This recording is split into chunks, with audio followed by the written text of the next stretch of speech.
The hood of my car is completely engulfed in flames. It's rush hour in East LA, and the people could give a fuck less about the spectacle taking place next to them. They're all too busy mentally preparing for their day ahead, distracted enough to ignore the man pushing a fireball down the road. Hi, my name is Amir. I bet you're wondering how I got there. Well, I'm pretty sure my car was haunted. It was also cheap, so no, I'm absolutely not throwing that out as a suspected reason why I no longer have my means of transportation. But up until the spontaneous explosion of my engine, none of the issues have been mechanical, just unsettling.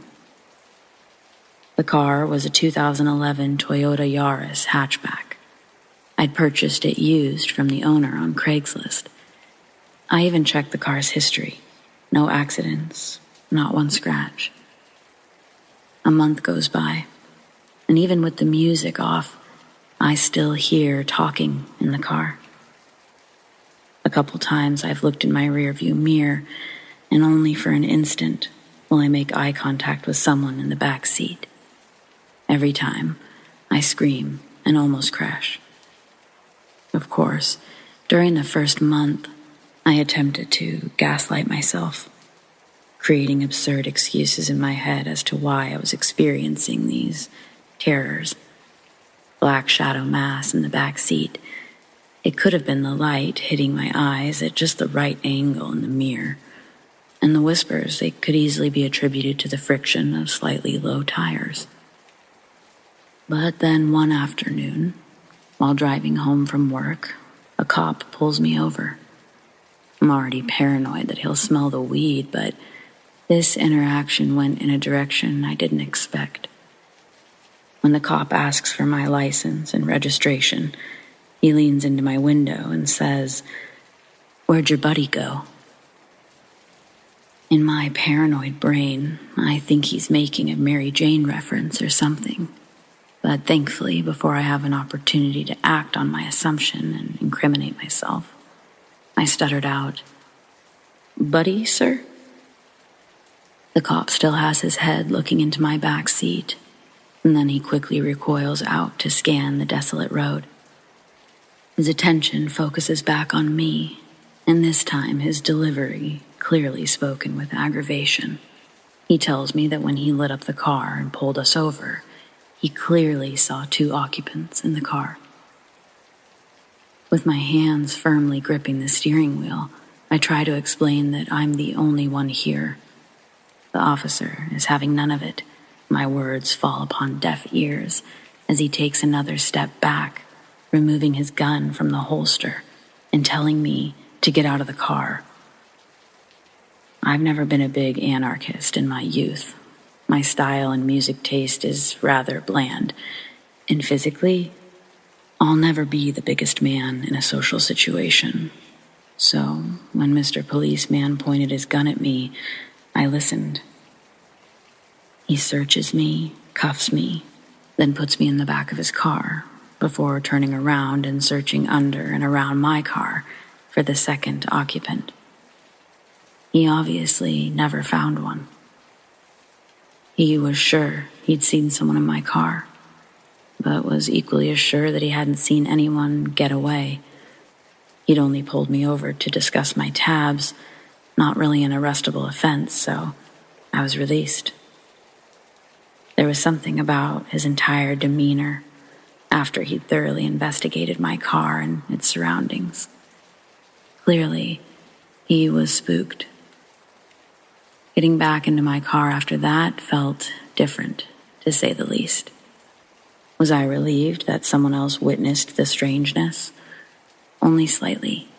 Sure, I'm not crazy, but I still had to drive the car. So, after that event, but before my car was engulfed in flames on the highway, there's one other occurrence that solidified my unease. It's another one I can't really explain. This happened at one of the most inopportune times imaginable. That seems to be a trend in my life, but anyway, I was on a date. The date was going well. Actually, screw that, it was going great. Like, we're hitting it off, chemistry for sure. We met up at this outdoor movie event put on by the city where my date lived. Close to my own, but a bit bigger. It wasn't fancy. I mean, the movie playing was Scooby-Doo, so our expectations were that level. After that good time, we decided to walk around the park with the brilliant idea of going to catch the sunset with some ice cream. This is where my date trusts me enough to get into my car. And how do I repay her? Well, I open the door for her, and as she gets in, I see her face change dramatically. She's instantly turned off, and I'm instantly insecure. Then I smell it.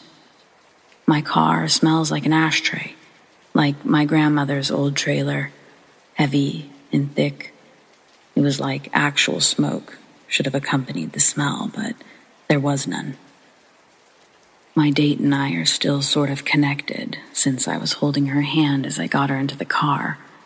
In a total knee-jerk reaction, I pulled her back out of the car, apologizing profusely. She's confused, saying she didn't realize I was a smoker. She's also apologizing for her reaction. I explain that I'm not a smoker, and she gives me a look of disappointment, saying, I could handle if you were a smoker. I mean, I'd probably make you quit, but lying? That's just stupid. And without another word, she was walking back to where I'd originally met her. Obviously, I don't smoke cigarettes. And before you say that it was probably weed, it wasn't. If you've ever smoked weed or smelled cigarettes, you know the difference. And this was clearly tobacco smoke. That smell, it lasted for 3 days. It made me physically sick, and I almost considered selling the car at that point, for real. And that brings us to the highway fire. Normal commute for me is several hours in the car, at least one in awful traffic. What gets me through all of this is the radio. I'm in between songs listening to some banter on K-Rock when I catch a glimpse of this shadow in the back seat. I do my normal, get scared and almost wreck my car, and then I'm incredibly frustrated, almost punching at my steering wheel, but holding back.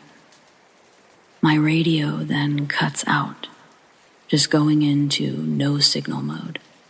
A loud, intense static fills my car, far louder than the music or discussion that was happening prior. I'm driving like an asshole now, but for whatever reason, nothing I do to the radio makes a difference. So I give up, and then it stops. I don't even want to be in the car at this point, but what choice do I have? I don't bother trying to turn the radio back on. I decide I'll drive in silence. Of course, that's interrupted by the faint sound of talking. Familiar, but distressing nonetheless. As I'm looking forward, I see from the top of my vision, the rear-view mirror starts to tilt ever so slightly. I look at it. No shadow there, but I swear on everything, I felt something in that car. It felt like it was sitting right next to me, and it looked as though it was moving the mirror towards itself. I move my gaze slightly, and sure enough, a black mass is idling in the passenger seat. This all happened in a matter of seconds, all while I calmly try merging towards the far lane to exit. It wasn't my exit, but I just had that horrible feeling about being on the road, being in this car. I felt as though I was losing control of the car itself. I wish so badly I could explain what that felt like, accurately anyway, but I'll try. It felt like even though I wanted to slow down, I was finding myself accelerating. I wanted to keep my eyes on the road, but this black mass was pulling all of my attention, all of my focus. My hands on the steering wheel, were burning. Instead of pulling back or protecting them in some way, I dug them in, creating an unnecessarily strong grip. Painful, yet I couldn't stop. Before I even make it over 2 lanes, I smell smoke. It smells like burning plastic. And immediately after, I see the entire hood of my car engulfed in flames. I somehow managed to make it over another 2 lanes without hitting anyone. As I reach the shoulder, it feels like the steering wheel is going to burn through my hands. Straight panicking that this car is going to lock me inside of it, burning me alive, I open the driver's side door, putting one foot out as I slow to a stop. Finally, I throw it in park, barely have enough time to grab my phone as another roar of flames bursts through the interior of my car. I waited close to an hour, all while watching my car burn. Ironically, I was now the traffic I despised so much. But I thought to myself, no way has anyone ever had such an excuse to cause traffic. This quite literally wasn't my fault. Yet here I was. Well, here I am. No car, working with a rental. No future car plans in sight, given that I bought the car so cheap and not from a dealership. My quote from the insurance I already can't afford is about enough to cover a down payment for a car I could never afford. But at least I'm alive. I've tried to reach out to the guy who sold me the car, but I can't get any sort of response from him. He's told me the same thing twice now, so maybe that's why. All the car's history is in the report. Yeah, I don't think so, buddy. But thanks for teaching me that there is such thing as a deal too good to be true. I don't know, man. I think I'm still in shock.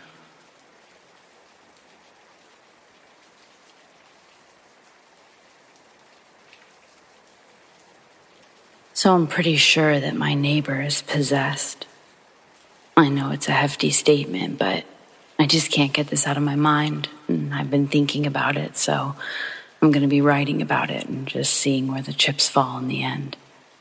If it doesn't make sense, well, then forget it. I guess I'll know more on Thursday, but here's where I'm at now. My neighbor, Hank, he's a middle-aged single man. He's a bit older than my own father and is generally very helpful, personable, and I'd consider him a healthy guy. I see him outside walking his dog more often than any other neighbor. He's out mornings and evenings. He really is a nice, normal guy. Usually around 7 p.m. I'll go out for my cigarette, and he'll come over to the fence and chat for a bit, while his dog, Molly, does her business. I always enjoy it. With a lot of things, I'm a creature of habit, and so is he. Routine is important to both of us, and for some reason, it makes me feel safer in this neighborhood. After all, I live alone and not really in the fancy Hollywood Hills, just the valley outside of them. So it's nice to have someone you can trust. Well, now, I don't know what the fuck to do. Excuse my language. Saturday night, I go out for my cigarette. I don't immediately see Hank, but that's fine. He's likely around, I tell myself. I'm sitting there with my gaze off to the right, and as I'm enjoying myself, my cigarette eventually comes to an end.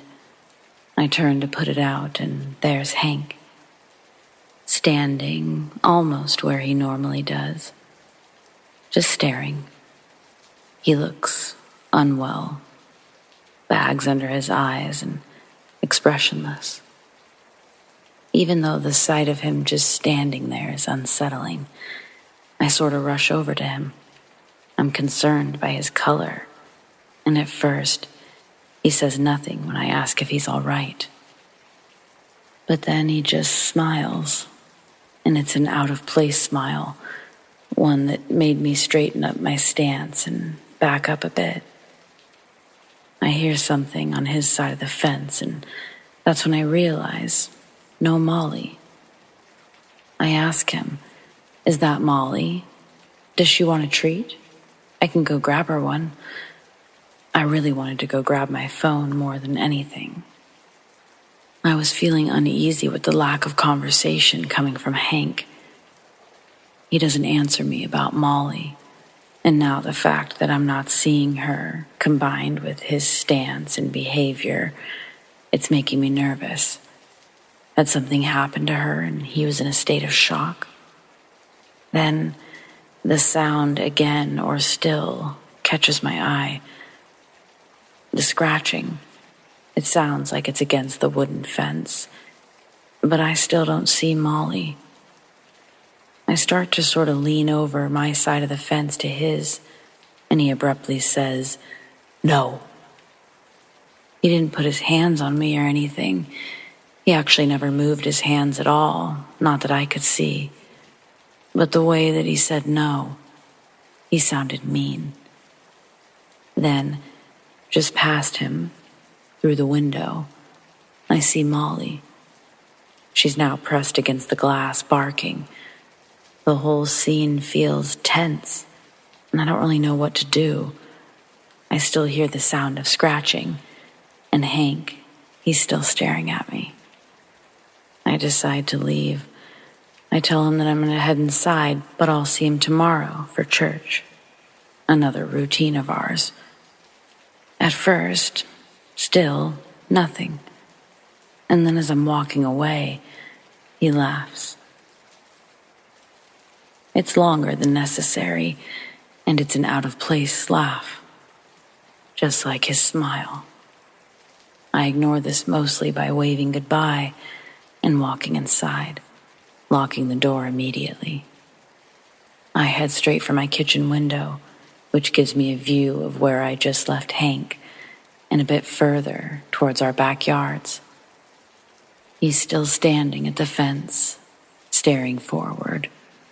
I'm truly panicked, thinking I'm going to have to call the police or something. Someone other than me is going to have to check on my friend if he basically stays out there all night. As I stood there, watching him, I realized that he was scratching at the fence. Eventually, I really don't know how long, he seemed to snap out of it. He seemed scared for just a moment, and then he ran back inside his house through the front door. It was all so wrong, but now it was out of sight, out of mind, for the most part. Until it wasn't. 10 hours later, I head over to see if Hank is ready for church. But as I reach his side of the fence, making my way up his front steps, I'm horrified to see that his fence is just covered in bloody scratch marks, right where he was standing the night before. I stop in my tracks, but I know that I have to keep going. This is my friend, after all. I get to his door, and I'm immediately faced with more blood. This time, it's across the front door. It looks sort of brown, but I know it's blood. I ring the doorbell, and almost immediately, Hank opens the door. He looks like my friend again, albeit he's messy and distressed, but his color is different. His eyes are more lively. He asks me if I want to come in for a second. I explain that it's Sunday, so it's time for church. He looks bewildered. He reaches for a non-existent phone and looks at a non-existent watch. He tells me that he's sorry he doesn't know what's happened to all of his things or the time. "You're sure it's Sunday?" he asked me. I shook my head and I told him, "Hey, it's okay if you need a minute to get ready, or if you're not feeling well, I could take you to the doctor's." Almost cutting me off, he snaps back at me. "You think I'm going to spend my day sitting in a fucking church?" I'm taken aback. I've never heard him swear, yet alone raise his voice like that. He sounded awful. a deep rasp I'd never heard from anyone, yet alone Hank. Dumbfounded, I tell him, well, if that's all, I better get going. I'll check on you after church. I start to leave before he stops me. Look, oh gosh, I'm so sorry. Gosh.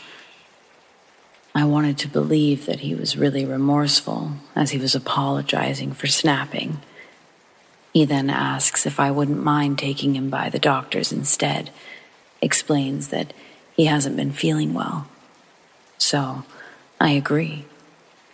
When we get to the doctor's office and we're in the parking lot, he tells me that I don't need to wait for him, that he'll catch a ride home afterwards or take the bus.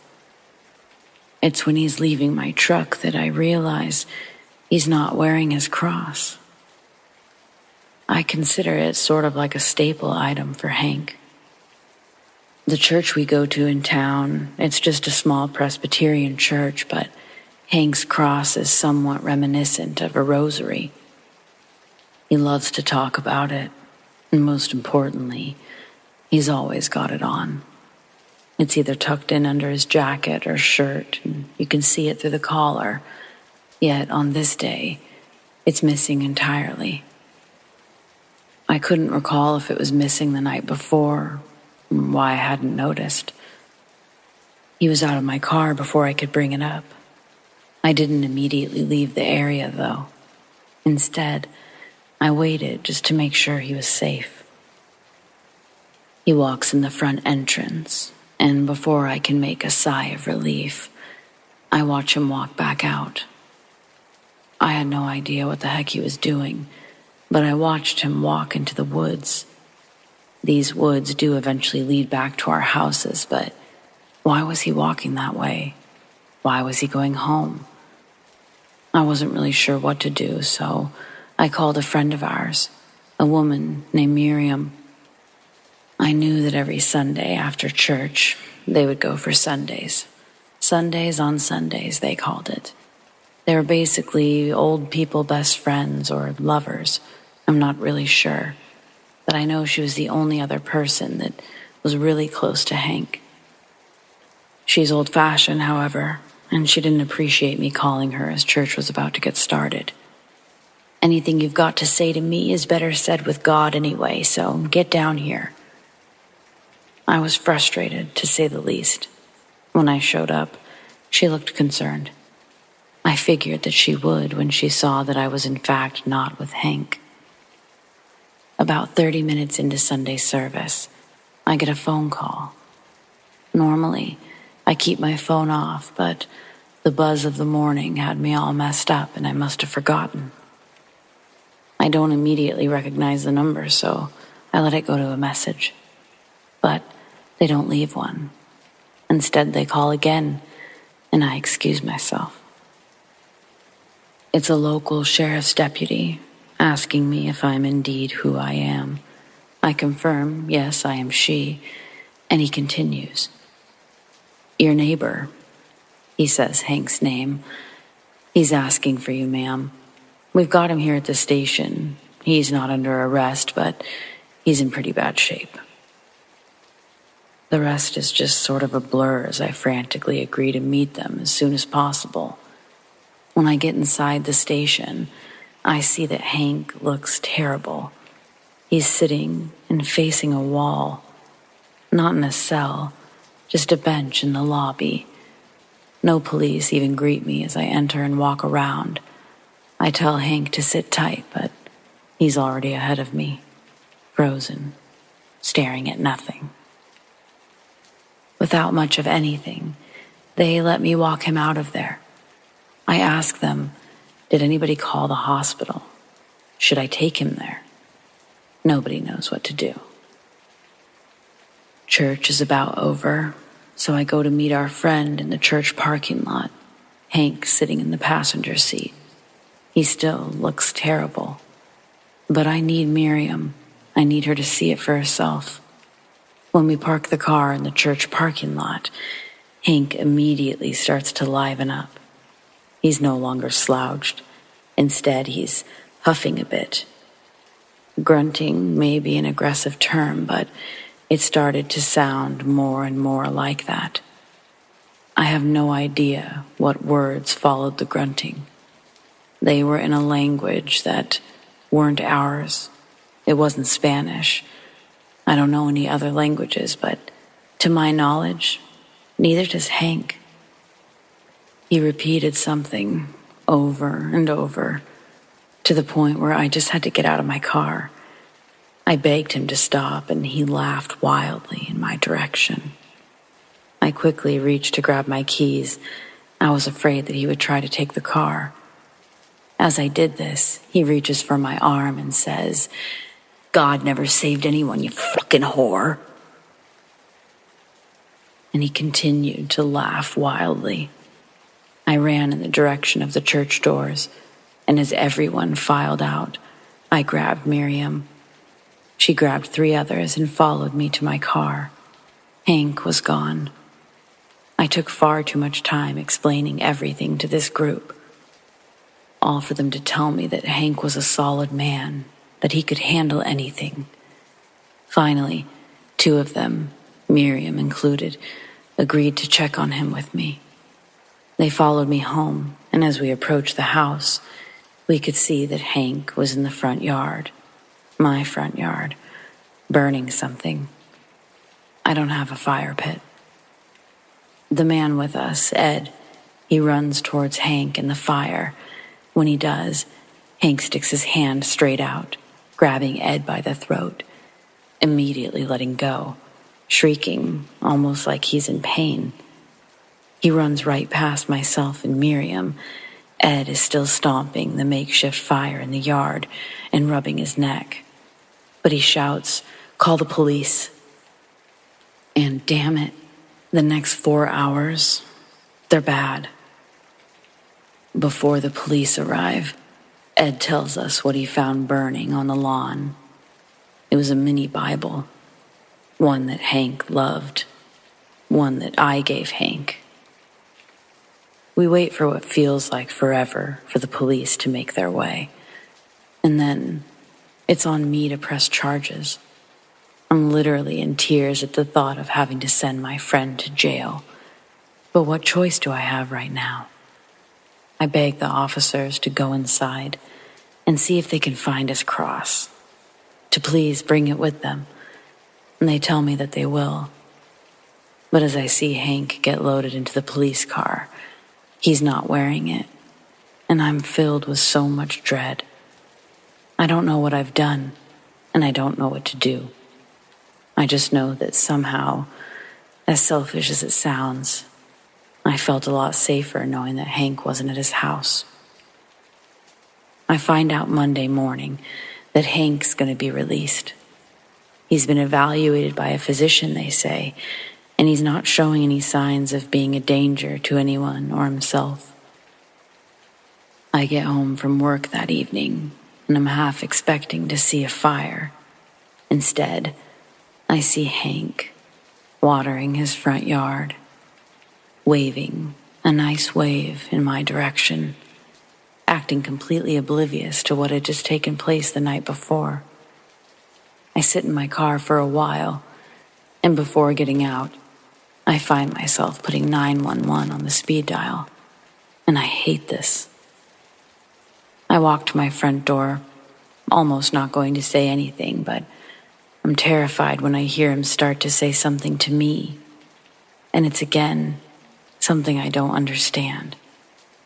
I pick up my pace, and I hear, "Rah!" causing me to jump. He laughs that laugh that won't leave my brain. I slam my front door shut, locking it immediately out of fear. A new routine that I've adopted. Soon after, I'm in my kitchen, and I see through my window Hank standing in front of it. I'm startled, but he's not looking in my direction. He's looking at his own house, but just standing there. I close the shades to offer me some relaxation for a minute. I ate some food, and I started to research providers in the area. My friend is clearly struggling. After reading several stories about families dealing with mental illness and articles relating to such, I stumble upon something that draws parallels to psychological disorders and possible demonic possession. And that's when I needed to take a break from reading. It was about 7 p.m. I go outside for my cigarette, and I see Hank. And it's so unsettling because he's back to watering his lawn, or maybe he never stopped. He then stops for just a moment, and he walks over to the fence. I'm trying to sort of ignore him, worried that he'll have something terrible to say or something creepy to do. But then I decide to ask him a question that's been on my mind for a whole day now. Where's Molly? He looks down, smiles this new smile that I despise, and he tells me, calmly and almost sarcastically, "Oh yeah, Molly? Yeah, she was a good girl and all, but I just had to get rid of her, you know? I'm just getting too old to keep up with her, you know?" No, I don't know, Hank. What the fuck? It's not like Molly is a spring chicken. He's had her as long as I've lived here, which is about 4 years now, and Hank loves her. My heart just broke and I started unexpectedly crying. Hank, though, he just smiled. He was pleased to see me so sad. He sighed like a fake sigh, and he looked away, continuing to smirk and continuing to water his lawn. That was last night. I didn't hardly sleep, and I didn't go to work today. And for hours, I've done nothing but call every Catholic church I can in search of a priest who can help identify possession and obsession. I've been told that someone will visit us on Thursday, but that seems ages away. The days are long and the nights are longer. It feels heavy around here. I miss my friend. I miss his dog. Someone please tell me that there's hope after something like this.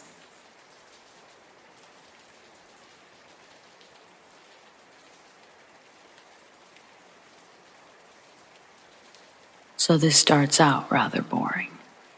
A few years ago, I signed a lease on an apartment for my final years of university.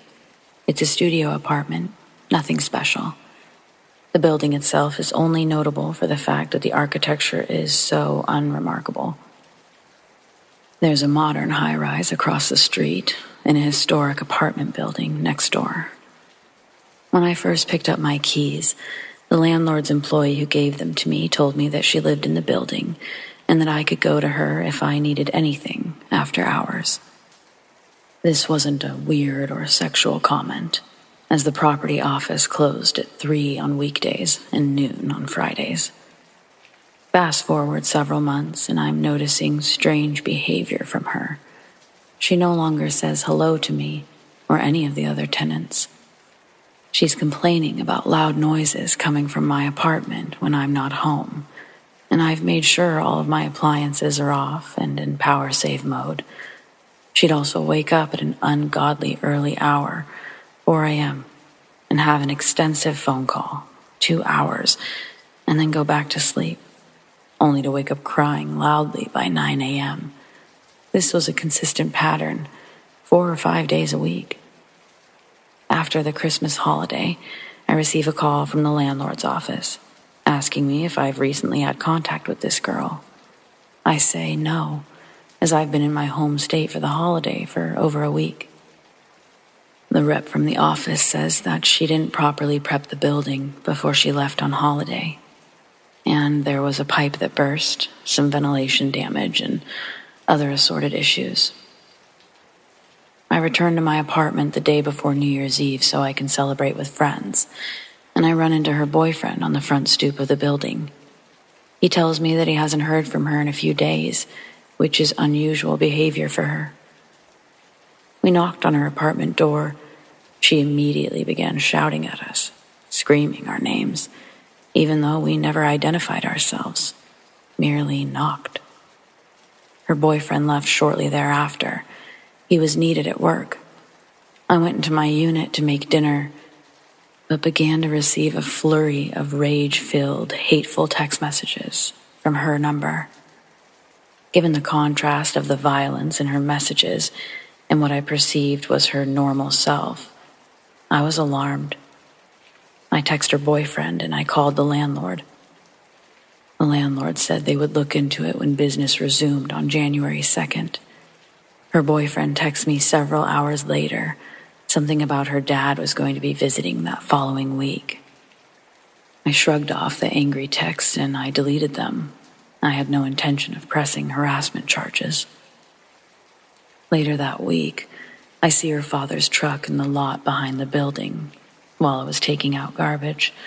I walk up and I say hello, exchange a few pleasantries. I didn't notice right away, but his pupils were quite small.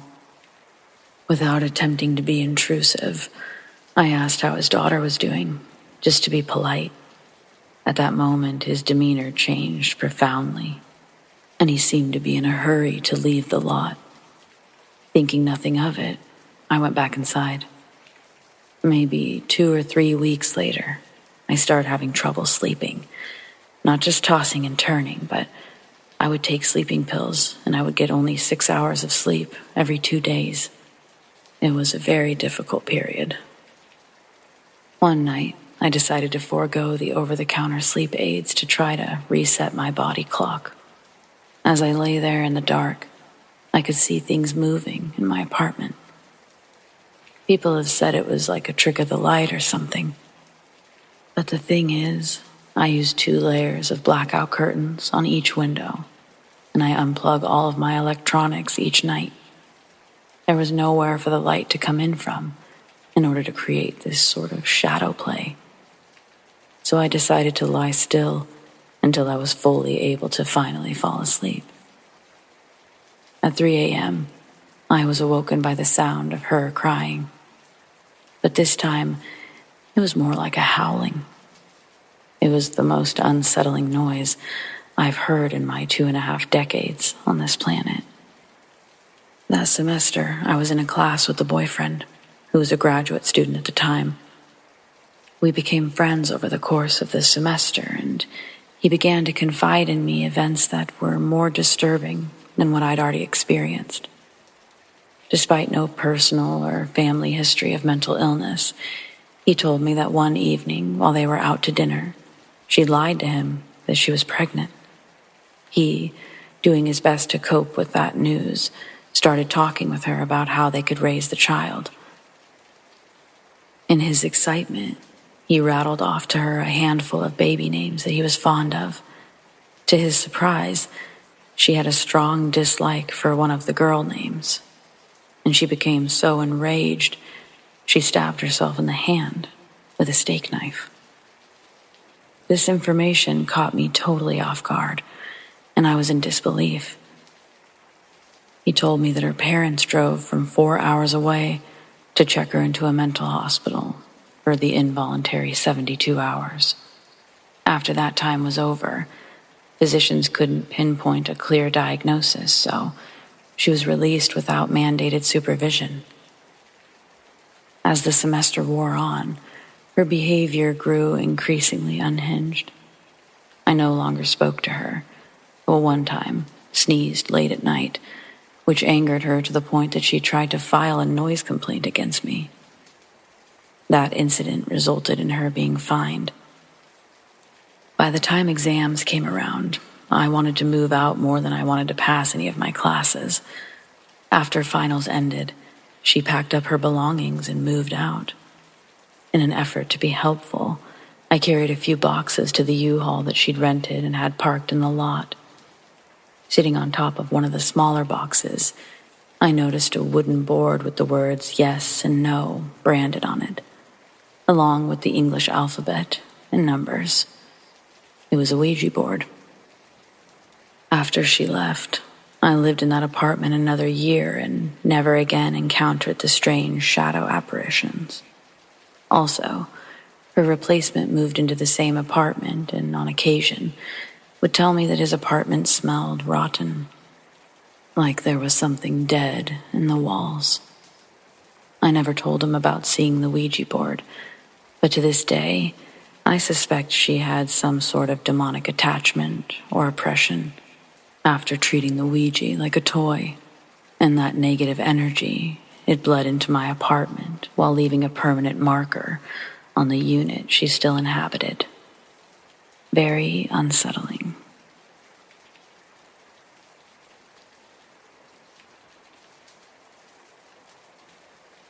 So I used to live in a small town in rural Canada. There was this old folks' home for the mentally unwell that was closed a long time before I moved there. During the day, people would go to the property and hang out in the well-kept grass and trees. The town still took care of the surrounding grounds for this specific reason. The actual building was locked up, but teenagers would break into the building to basically scare themselves, myself included on a few occasions.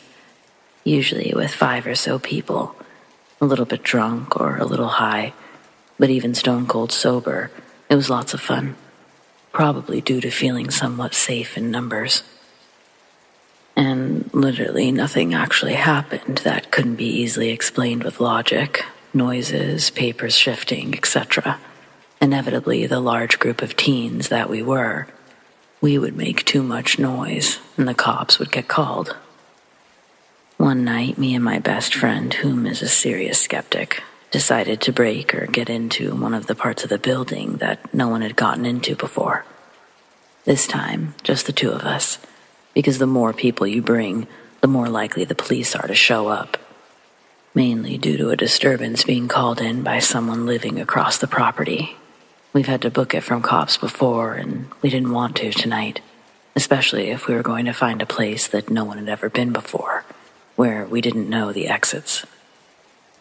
To get an idea of what it looked like, 5 stories tall, with the 4th and 5th stories making a slight tower jutting from the middle. Old brick in the front. Modern cement blocks that were painted over, like in schools. At the back, that's where you could tell that stuff was added in later years. The newer parts of the building had been broken into by kids a lot, but the main building had thick metal doors, and the windows that might be able to be opened were on the 3rd story. The whole thing looked like an old school, church, asylum, all cobbled together. There were other little structures around the main building, pool house, gymnasium, all ransacked by us idiots. Not the main floor of the old building, though. We climbed on the roof of the boiler room at the back of the building. We did this by piling up furniture debris we found in one of the ransacked storage buildings behind the main building. We pulled off one of the plywood covers nailed over a hole in the roof for a skylight or a missing vent, not sure. That led into the boiler room. We used the pipes along the ceiling and walls to climb down. This part of the building still looked semi-modern.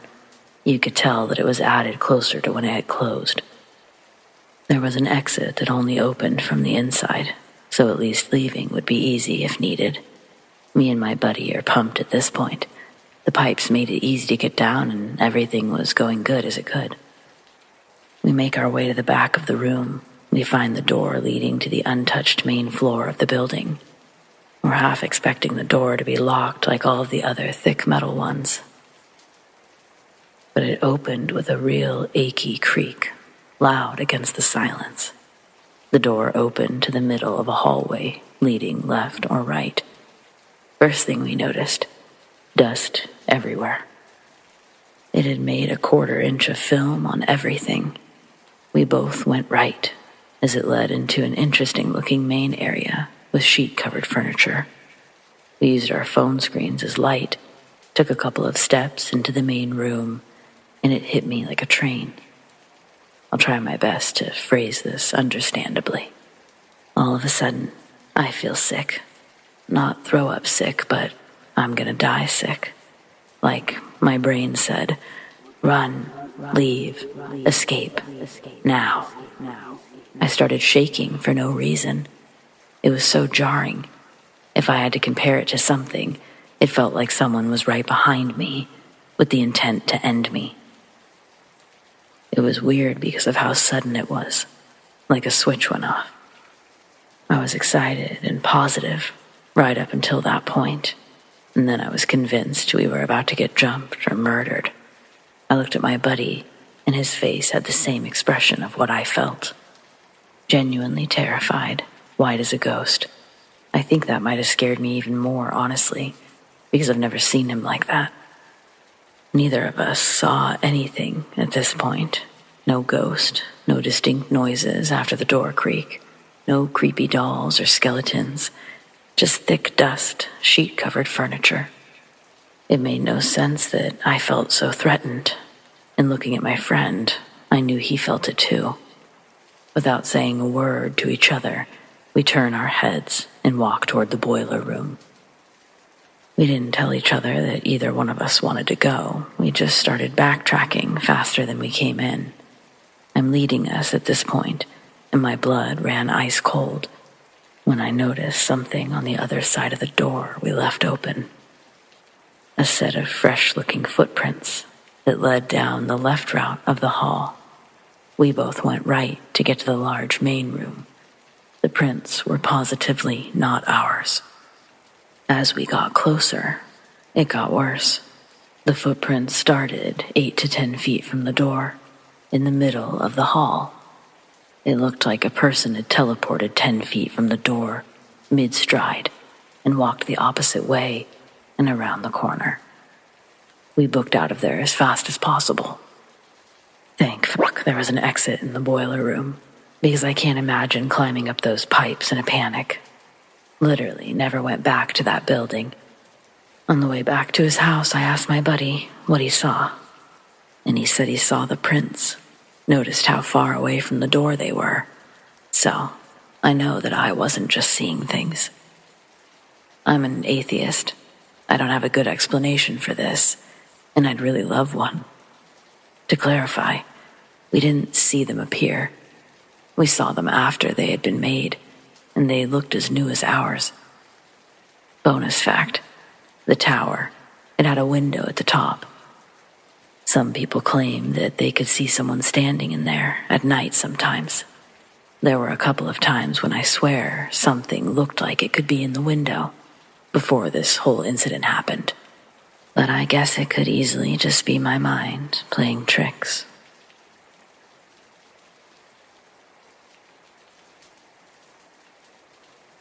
In the summer of 2007, a rideshare company launched their startup in San Francisco, California.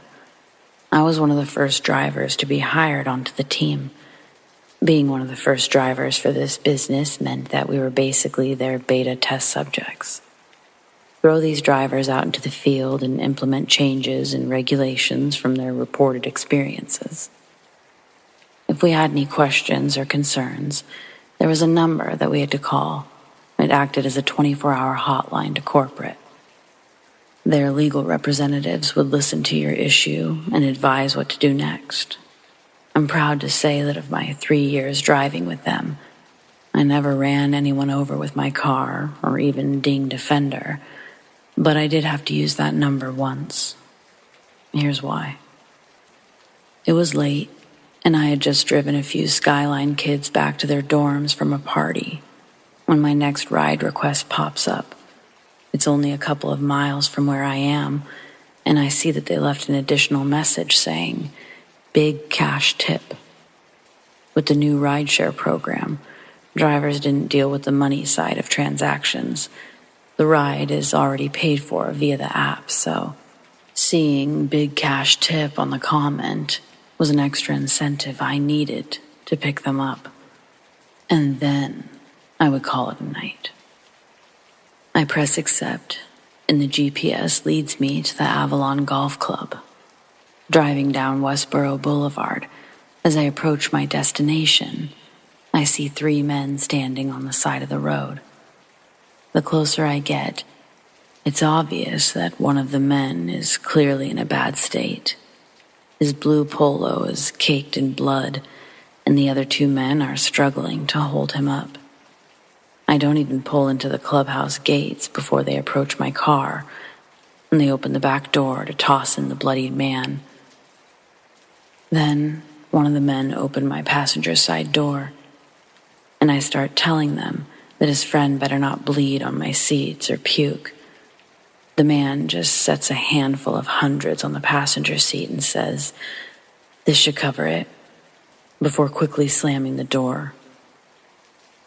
Then I watch as he and the other man walk back up to the clubhouse driveway and close the gates behind them. When they leave, I count the money thrown on my passenger seat. The guy left me over $1,200. Any apprehension about having this potential mess in my back seat has been officially relieved, and I happily put my car in drive and begin my way to the address I was given. Multiple times during the trip, I look back to check on the guy. He's still laying down and unresponsive when I ask how he's doing. Leaning back, I have to physically touch him to feel that he's still breathing. After confirming he's alive, I continue the drive in silence.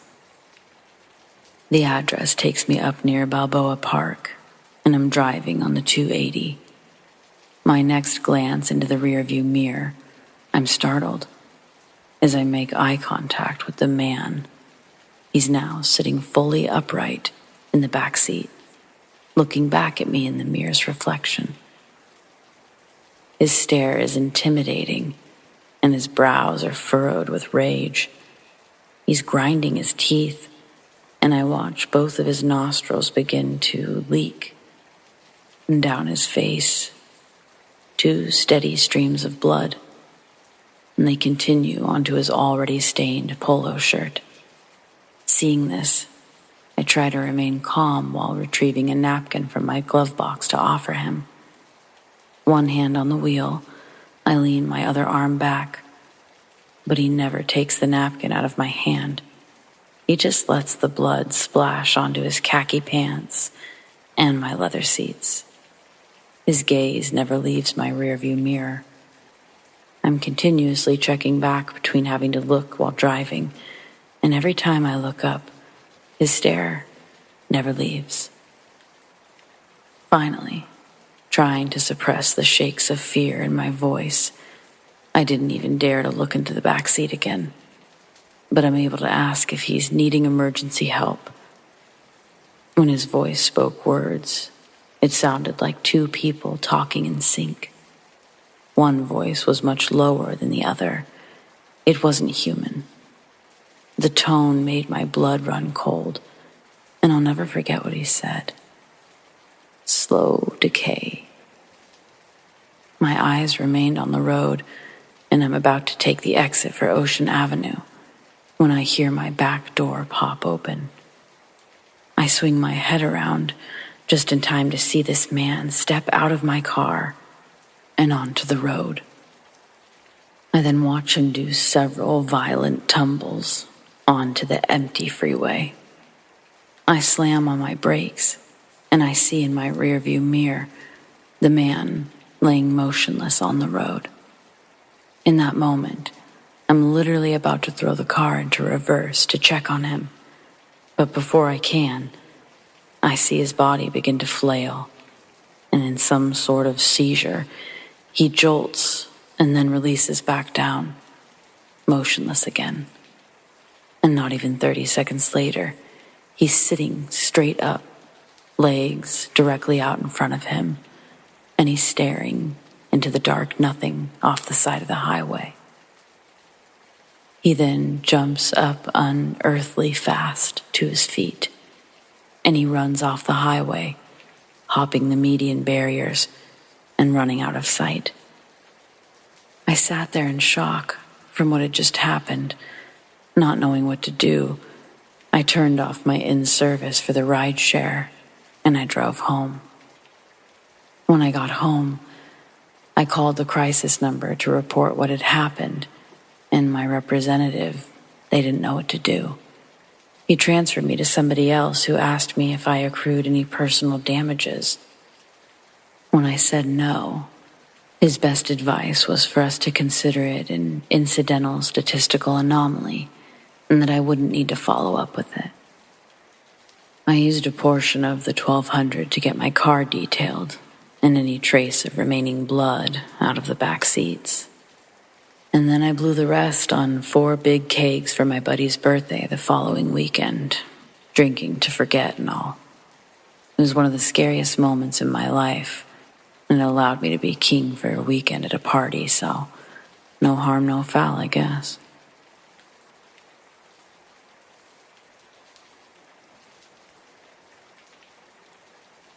Still trying to figure this one out. For the record, I'm a skeptic. I've had strange experiences in the past, but I'm not someone who will instantly jump to, well, it's gotta be a ghost then. With that out of the way, I want to share what happened last week and ask for some outside opinions. I work a weird job, which means I deal with software development, but also sometimes support physical hardware, so I work on site. My job is based all around problem solving, and I'm good at my job, which is why this puzzle is frustrating me so much. I'm based in an older building. It was built in the 1600s, I believe, with a modern extension that was added about 30 years ago. No one in the new part of the building experiences anything, but many staff who work in the old part are adamant that there are things here. I've had a couple of experiences happen to myself, but I also thought that they were things which could be put down to the mind playing tricks on you. A horrible stink of urine in the old cells in the basement, and a horrible feeling that I was about to be attacked. I decided to leave the basement at that point. Footsteps in the rafters on the main hall. Hearing doors shut from rooms upstairs that you know aren't occupied. Hearing screams coming from the locker rooms, etc. However, last week I saw something happen in front of me. I had to set up some equipment in a function room for some kind of presentation. I got there, set up, and then I waited until the people hosting arrived so I could run through it with them.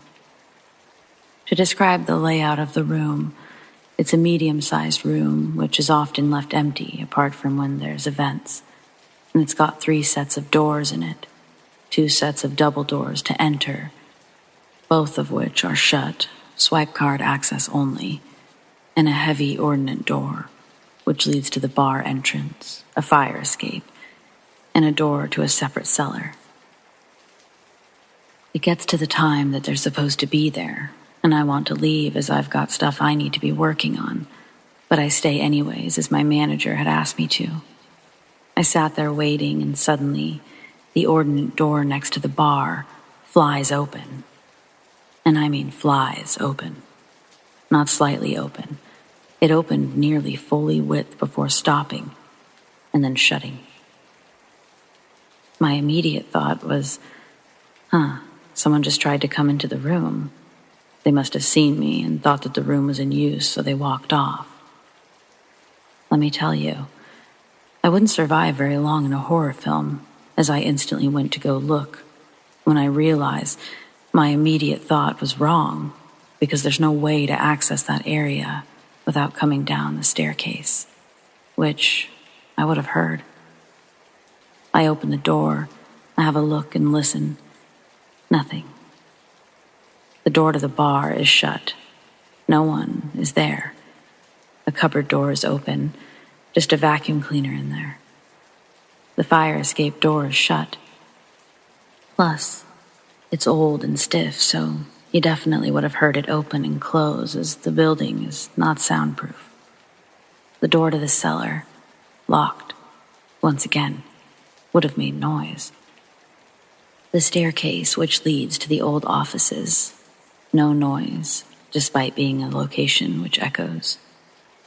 Plus, the offices they connect to all have their doors to the staircase shut and locked.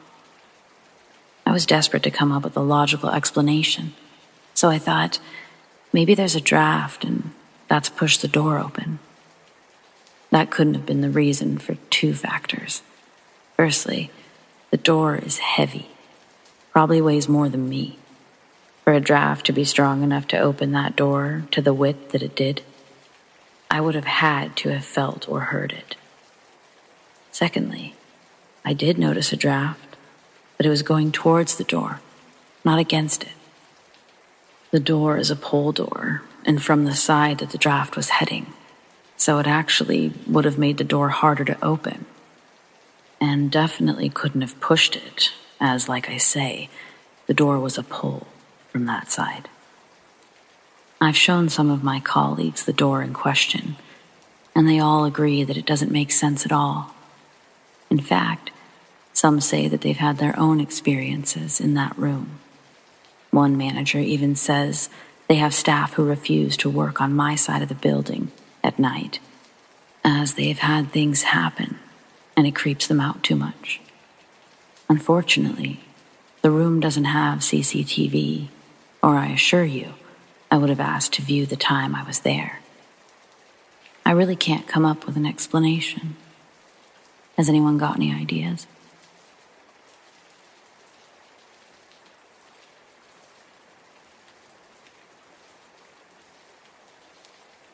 So, this is a personal one for me. I have Ring cameras in my house. At the time, I was in my old house. It was basically a doggy camera to make sure my dogs were okay while I was at work. I'd always catch paranormal stuff on it. At one point, it happened so often, it wasn't exciting. Fast forward to one night. I'm asleep. My dog, Chihuahua, is sleeping on top of the blankets. In this video, there's a voice that is identical to my mom's voice, who passed away a year prior to this happening. It's her voice saying my dog's name, and as it said, my dog's head shoots up and she stretches. The voice even says the nickname of my puppy in the exact same way that my mom did. So I first was extremely happy and enlightened almost. I didn't have any fear because it's my mom, right? Shortly after this, my mom's urn went flying across the table and onto the floor while my boyfriend and I were watching a movie. This scared me to no end. I lost my breath halfway up the stairs, and I collapsed, hysterically crying. My mom wouldn't do this to me. So I'm wondering if that voice was something trying to get me to interact with it, because I'm irritable and sensitive to things like that. I just want some opinions. Also, please don't ask for the video. I won't be posting it. It's extremely personal to me. I don't feel like it's something that needs to be heard or seen by thousands of people, as I love and miss my mom dearly.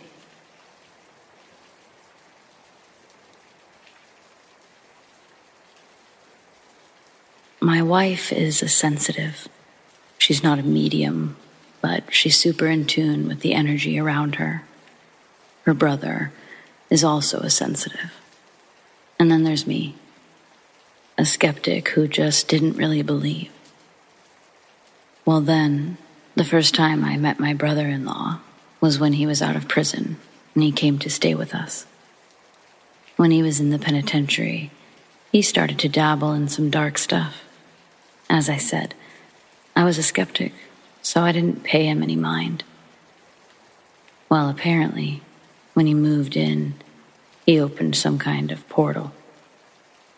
My wife started noticing strange activity around the house, but I just kept brushing it off.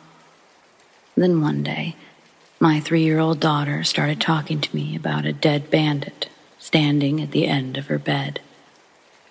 Once again, I brushed it off, until a few days later, as my wife and I were folding laundry, something caught my eye. It was a sock, just hovering out of the corner of my eye. But when I turned to see if what I was seeing was right, the sock just fell. My wife and I were the only ones home. About a week or so passes, and my wife and I are outside smoking at night, while our son is staring off into the dark and asking us if his friend can come in. He says he needs permission to come in. Those were his words, exactly. I said no. My wife started praying out loud and then called my in-laws, who were both preachers from the Deep South, asking them to come over to bless the house, to seal the doorways. That night, my brother-in-law vomited up this crazy-looking stuff. It wouldn't come up out of the carpet. He ended up moving out a month later, but that spot on the carpet, it never really dried up, and it wouldn't come up. Anyway, after this and many more experiences that happened, you could say I'm not a skeptic anymore.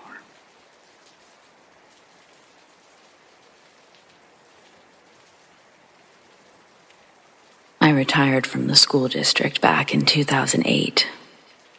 God bless those teachers out there continuing the good fight. In this field of work, you get to see the best and the worst of humanism. The most common childhood trauma doesn't come from ghosts, but in my 30-plus years of working in elementary schools, you're bound to encounter at least one anomaly. Mid-90s, I had a student whose younger brother died over the summer. It was tragic for the whole school. We held a vigil for him right before that year started. They were a very religious family. Prior to that, I'd only known the family in passing and from school events. Their children were well-behaved, never dirty. Both parents were members of the school's PTA. I'm not saying every parent on the PTA board is a good parent. I'm simply saying this as a preface to emphasize that this family, on all accounts, seemed normal. Needless to say, after that summer, it all changed. First day of school, the student, Jason, comes into class somber and pale. Around his neck was a silver chain with a small plastic piccolo attached to it, no bigger than a couple of inches. During our morning math, I had my back facing the class. I was writing equations on the blackboard. I hear a high-pitched whistle.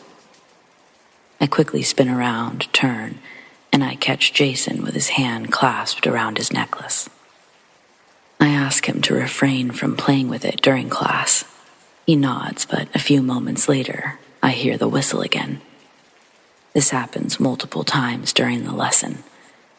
Way longer than I should have tolerated in a normal situation, but given the circumstances, I'm gracious with my reminders.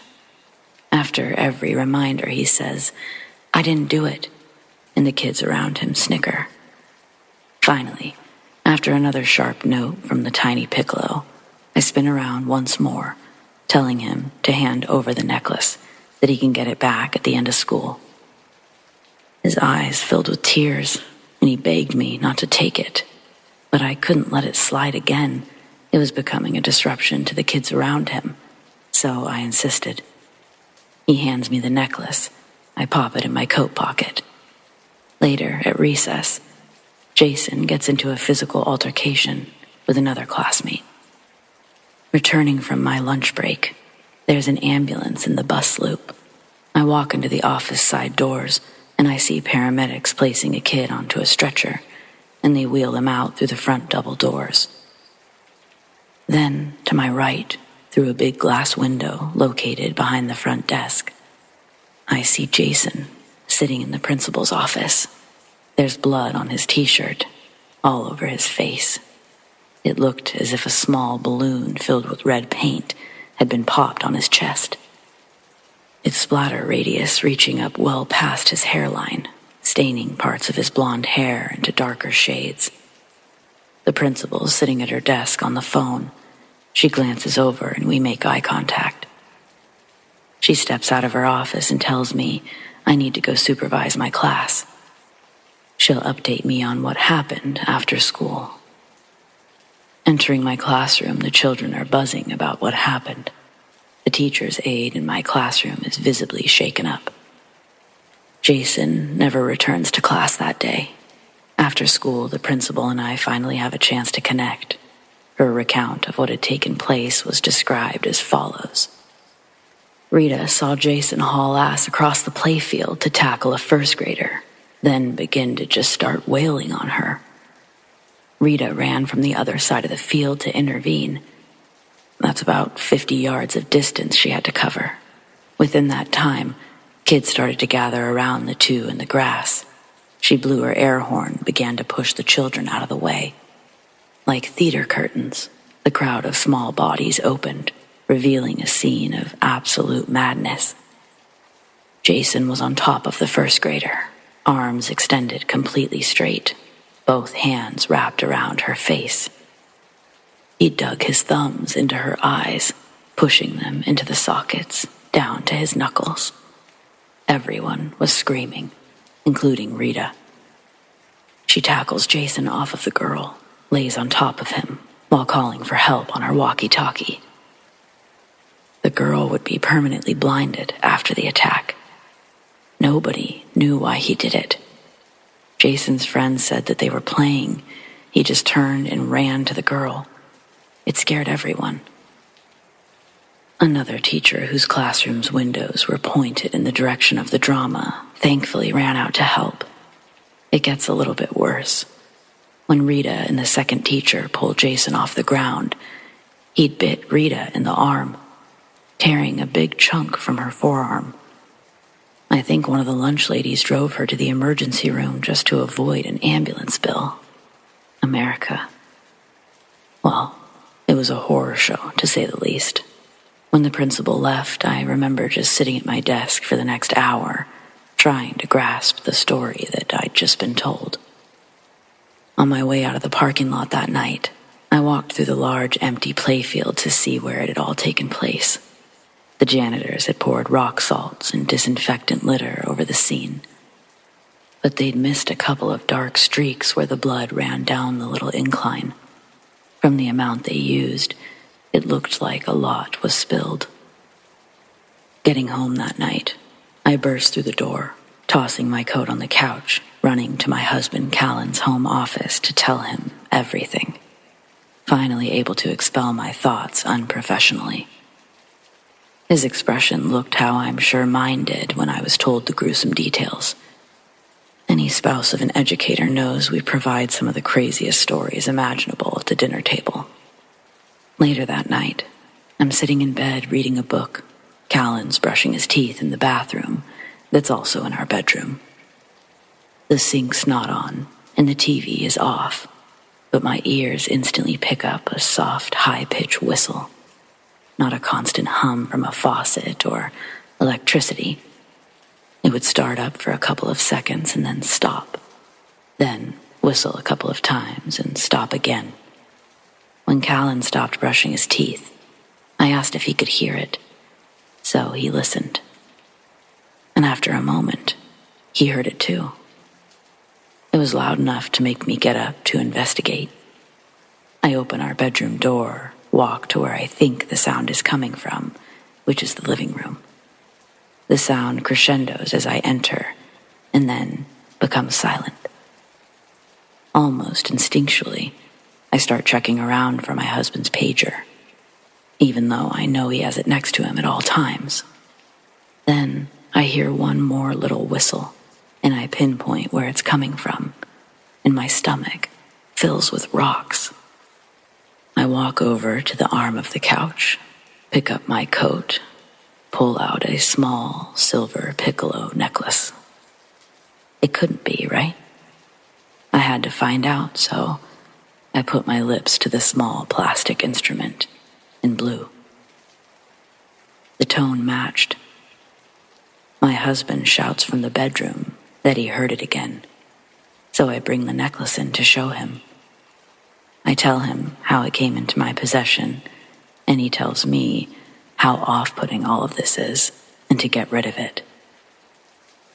I throw it into the trash bin under the sink in the bathroom. Then I shut the door, hop back into bed.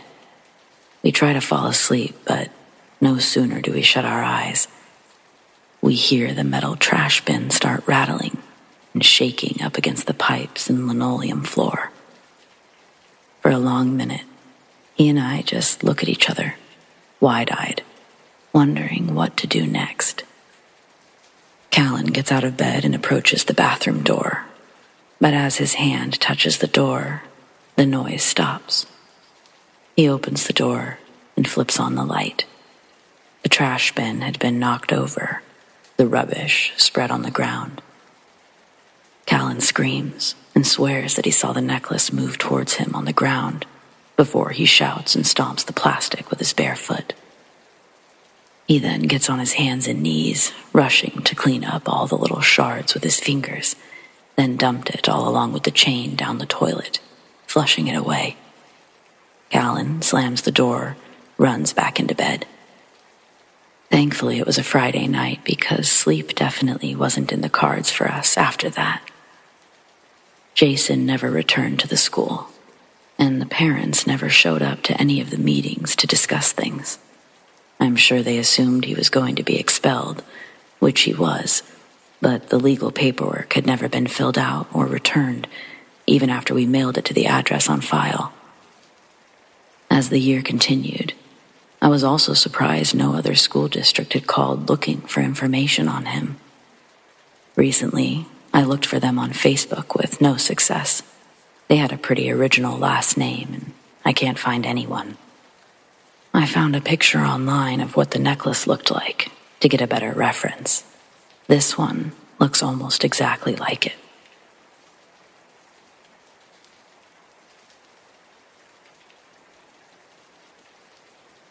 One morning after a sleepover, my friend Jay went to the bathroom. My friends and I decided it would be funny to disappear and make her have to find us. We decided to go out into the backyard and hide inside the shed. Once Jay was done in the bathroom, she went downstairs and realized that we were not down there. She went back upstairs and looked for a while. She went downstairs again and heard laughing coming from the storeroom. It's where the water heater and stuff is. She thought it was us messing with her and called out, "Very funny, guys. I found you." The laughing stopped. She walked into the storeroom and it was empty. She freaked out and ran upstairs. She came outside and we all came out of the shed. Her face turned pale. We stopped and asked her what was wrong. "You guys weren't in the basement?" We stared at each other. "No, we've been in the shed the whole time," we said. That's when she told us about the laughing. She was freaked out but thought that we must have set it up to mess with her, like a recording playing or something. We assured her that we hadn't done anything like that, and we were out in the shed the entire time. We were all freaked out. I can't assure you that my friend didn't make it all up, as I didn't witness it, but I can assure you that we didn't set anything up.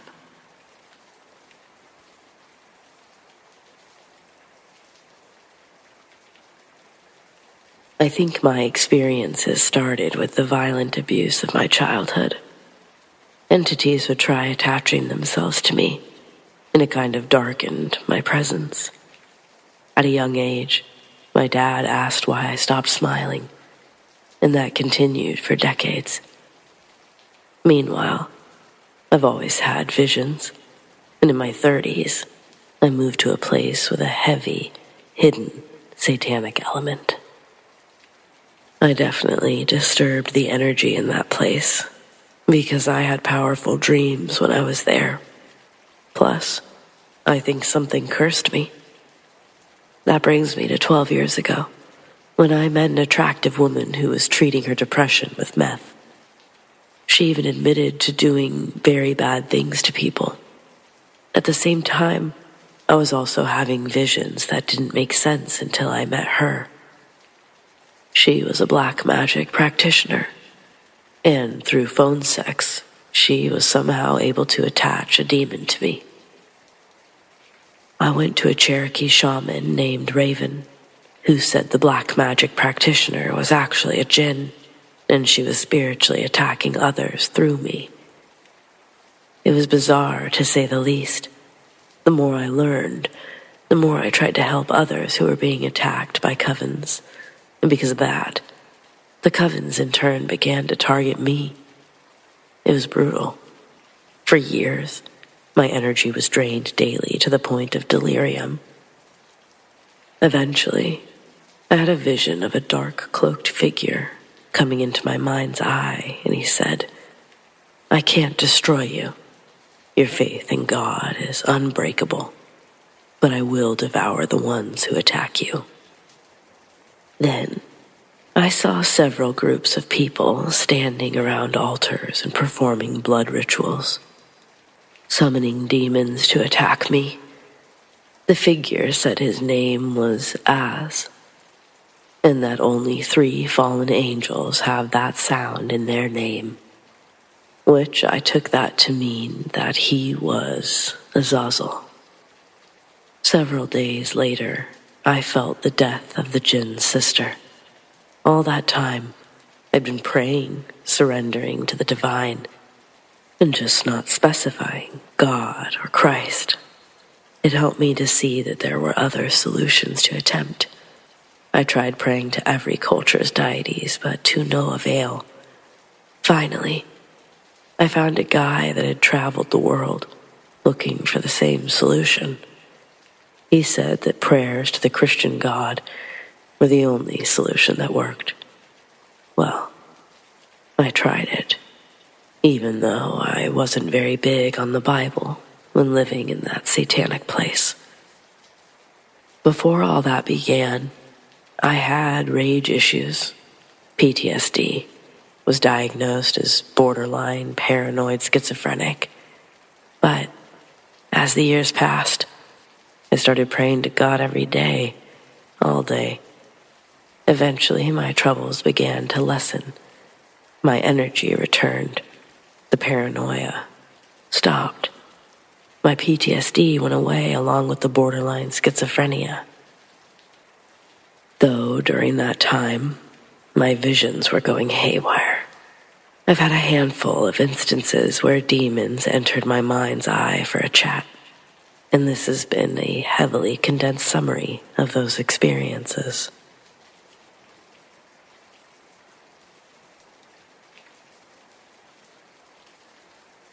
Seems like a lot of people have scary experiences with Ouija boards. Here's mine. Back on Halloween night, 2019, I was at a party with my friend Alex and a couple of his friends. We were all having a good time, jamming out to spooky Halloween music. We'd all been partying pretty good. Some of us were getting tired, but we wanted to play a board game or card game or something to end the night with. One of Alex's friends, Lexi, recommended we do a Ouija board, like in the movies, she said. Now, I grew up in a pretty standard Christian home, and I was always warned around Halloween time every year, stay away from Ouija boards, blah, blah, blah, they're evil, blah, blah, blah. But I didn't really buy into it very much. Well, none of us actually had a Ouija board or knew where to find one, so Lexi suggested we just make our own. So, of course, being the dumb teenagers that we are, we just looked up a design, took a Sharpie, and drew one up. Using an old guitar pick as a pointer, we sat down and started asking questions. At first, the questions were stupid, like, which one of us is the dumbest? Which one of us will make the most money after high school? Just a bunch of dumb questions where we wouldn't get answers. Or if it was yes or no, we would get no's. Like the board was annoyed or something. Well, after a while of asking dumb questions, Lexi thought it would be a good idea to kick it up a notch. Lexi asked the board if there was anyone who would like to talk to us. Then the whole mood in the room changed. It felt colder, and everyone, for some reason, felt uneasy. The pointer slowly moved over to yes. Almost everyone felt super uncomfortable, but one of our friends, Mike, he wasn't convinced. He was convinced that someone was just moving the pointer to scare everyone. Mike decided to conduct a little test and asked the board to name a dead relative that no one in the room knew about. And right then and there, the board spelled out Eleanor. Everyone started freaking out a little because we all knew Mike's grandmother, and her name was Irene. Apparently, Eleanor was his great-great-aunt, who had passed on before his mom had died. At that point, we were all scared shitless, asked what the board wanted. The board started spelling out extremely vulgar obscenities, weird words that no one knew. We quickly said goodbye and ended the session. We turned on the lights and everyone was so freaked out. We threw out the board. None of us have touched a board since then.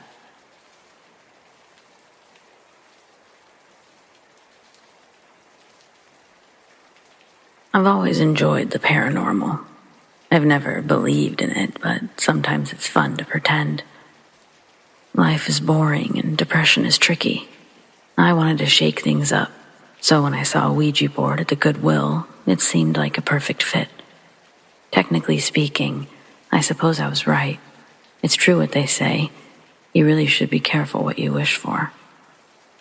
Anyway, I played alone, partly because I don't know anyone else willing to touch this kind of stuff, and partly because I didn't want to wonder who was moving the planchette. Fun fact, planchette is French for little plank. I live on a small country road with nothing but a patch of woods separating me from an abandoned church and its small cemetery. This sounded like the perfect place to give the game a whirl. I drank a few glasses of wine, lit some candles, and set up the board in the middle of the floor next to the altar. With 2 fingers on the planchette, I started the session by asking if any spirits were present. Nothing happened. I asked a few more random questions with the same result, and reality began to sink in. I had broken into this old church, walked through giant cobwebs, sat on the dirty floor of splinters, just so that I could play pretend for 5 minutes. It was both annoying and a little embarrassing, but hey, in for a penny, in for a pound. If there's one thing that all the ghost hunter shows agree on, it's that the dead do not appreciate being taunted. So that's exactly what I did. I ranted that spirits don't exist and it wouldn't matter if they did, because they would still be too weak to communicate. It was during this time that I noticed a sudden chill in the air, but I'm always cold. I assumed I was just psyching myself out and continued on my tirade. Afterwards, I decided to try one more question before calling it a night. Only this time, I got an answer. When I asked if anyone else was there with me, the planchette began moving beneath my fingers. It took every ounce of self-control to not rip my hands away as it glided to yes. At first, I was frozen in a state of shock, but that trance was broken moments later when a set of footsteps penetrated the heavy silence of the dimly lit room. They were clearly walking up the church's small porch steps, like someone was going to walk inside any second. All thoughts of the paranormal vanished in an instant as I realized how stupid I'd been to trap myself inside a tiny abandoned building with only one exit. I felt safe there because it was so close to my house, but anyone could have been using that place for any number of reasons. I didn't even check it over first. I just walked in and began lighting candles. When the footsteps finally reached the door, they stopped. It was only open to a small crack, and I couldn't see a thing through it from this angle. I held my breath, waiting for whoever it was to enter, but there was only silence. I wanted to call 911, but my phone was stuck on no service. It always works fine in my house, but now I couldn't get a single bar. Finally, I couldn't take it anymore. I called out asking who was there, but no one answered. I became terrified that someone would grab me if I tried to leave, but before I could think of what to do next, I heard the light scratching of the planchette moving across the wooden board at my feet. I looked down to see it spell the word, here. At the same time, the small wooden chair toppled over in the corner, and the creaking door was slowly pushed open, as if someone were trying to draw out the noise as long as possible. It didn't stop until it hit the wall, and there was just enough light to see that no one was in the entrance. It would have happened much faster and been far less dramatic if the wind had simply blown it open, but this felt incredibly deliberate. There was a small window on each of the 4 walls. I began to wonder if I could fit through one. I couldn't shake the feeling that someone was waiting just outside that door, but the windows were no safer. As I approached the one facing my house, I saw the shape of someone's head and shoulders pass right by. It was too dark to see any of their features. It just looked like a shadow person, and I didn't know what to believe anymore. I still don't. Backing away from the window, I tripped over the Ouija board, fell flat on my back, but the planchette never left the board, even though it had been flipped over in the process. When I picked it up, they were stuck together like it was magnetized, but it's not. I double and triple checked before disposing of them. While my attention was still focused on the board, the window behind me suddenly shattered, and I screamed. What little remained of my composure instantly washed away, and I ran straight through the open door. Part of me still expected to be grabbed, but by that point I just wanted to get it over with. I couldn't be in that church for another second.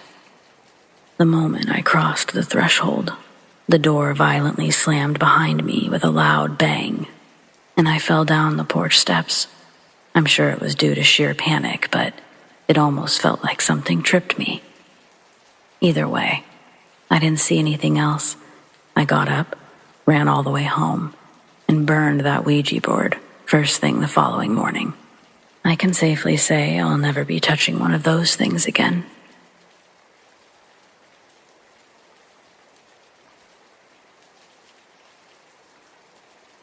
I think we let something in my house.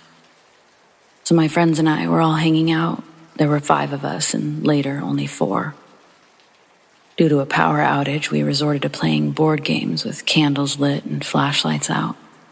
My sister suggested that we try to summon a ghost and shit like that, as a joke, or just to have some fun and occupy the time.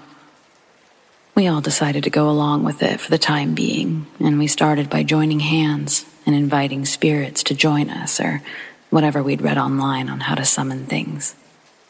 We did this multiple times in 2 separate rooms, and it started with us hearing noises that could have very well been creaks or knocks from my house being old.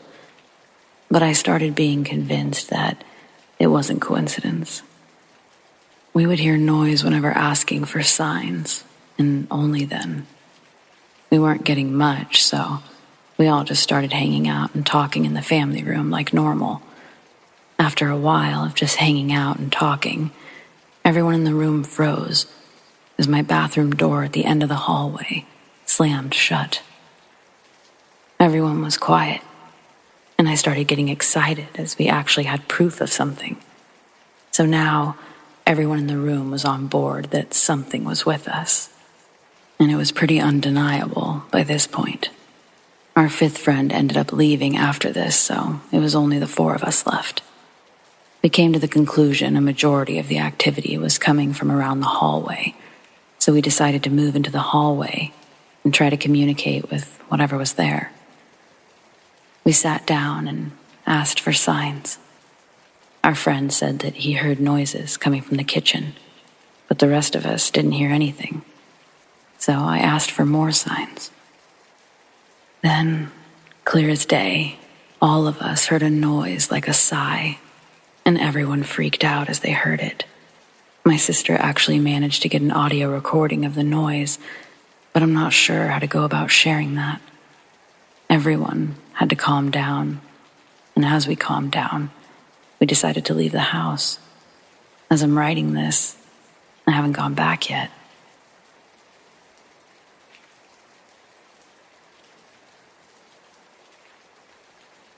I used to work as a nurse in an old folks' home.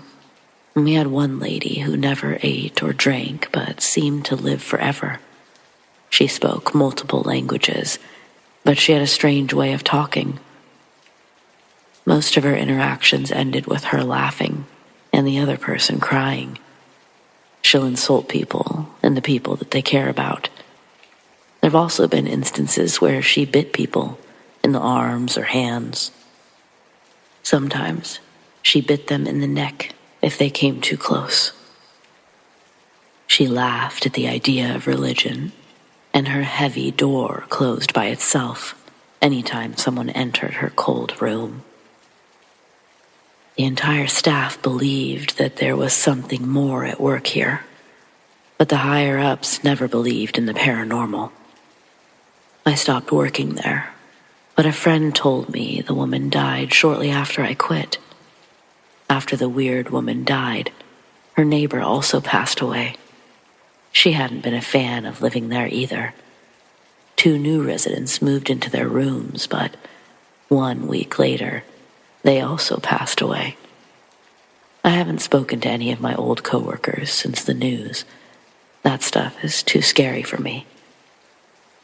After I wrote this, I tried contacting one of my friends who used to work there, but he didn't want to talk about it. He's in therapy. His second child is on the way, and he finally found a new house. He wasn't trying to reopen old wounds, and I have to respect that.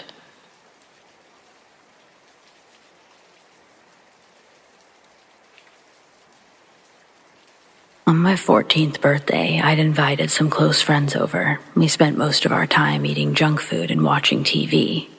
After 3 or so movies, we decided we wanted to do something else. I had bought a Ouija board a few months back and wanted to try it out. I should probably mention that I was the only one who knew how it worked and what it was supposed to do. We all sat in a circle. Each one of us put our fingers on the planchette. 6 of us or so in total. I spent 5 to 10 minutes trying to explain how it worked and what was supposed to happen, answered some questions that they had, and we were ready to go. We began with the question of, is anyone else here with us? Nothing happened for a solid 10 minutes, and we were starting to get impatient. We asked again. This time, after 2 minutes or so, the planchette started moving towards yes. At this point, everyone was making fun of the whole situation. We were almost certain that one of us was moving it because nothing was happening. We then asked, "What's your name?" expecting something completely made up and funny, since one of us would have had to think of something on the spot. Raul. That's the name that still gives me chills to this day. We asked how old Raul was. The board spelled 25. We asked how he died. The board spelled car crash. After that, we decided that this was getting too real. We wanted to stop, but in spite of not asking anything, the planchette started to move. We all froze, waiting to see what it would spell. Jackie. After that, we decided it was time to stop. We said goodbye and put the board away. Later that night, an hour after everyone went home, I get a message from my friend. It was a link to an article. Under the link, she'd written, "You're not going to believe this." I open the article and start reading. It was about a male car crash victim named Raul, age 25. What really terrified me was that later in the article, it was written that the person initially driving the car, who also died in the crash, was his mother. Jackie. I still talk to my friends about this to this day, and to be honest, we still think that maybe it was just one of us moving the planchette. I know I wasn't, but who knows? Just wanted to share my experience with others, but of course, it's up to you to believe it or not. Thanks.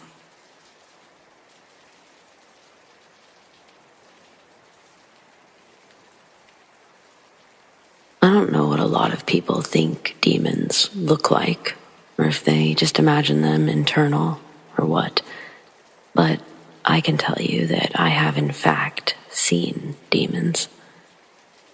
I know that I did, and also my friend Sarah from 3rd grade at St. John's Catholic School.